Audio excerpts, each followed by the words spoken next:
Сәлеметсіңдер ме балалар? Дүниетану сабағына қош келдіңдер. Бүгінгі жаңа сабағымыздың тақырыбы мектеп ережелері. Сабағымыздың мақсаты: балалар, бүгінгі сабақта сендер мектеп ережелерімен танысатын боласыңдар. Және сынып ережелерін құрастыруды үйренетін боласыңдар. Сабақ барысында кездесетін тірек сөздерге назар аударайық. Ереже, мектеп. Балалар, суретке назар аударайық. Суретте балалардың үзілістегі уақыты бейнеленген.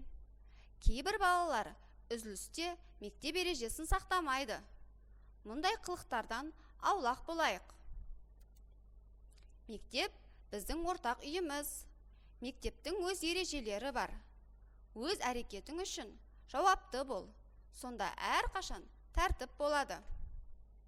Балалар, сынып ережелерін құрастырайық.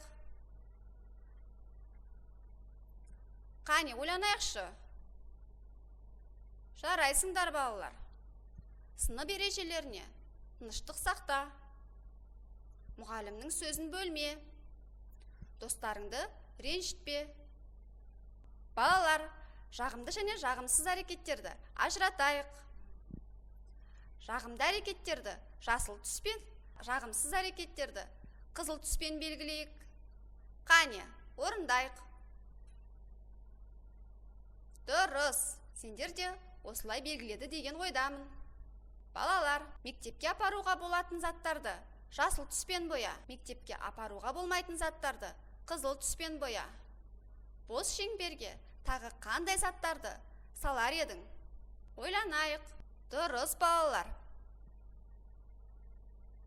Балалар, бүгінгі сабақ сендерге ұнады деген ойдамын.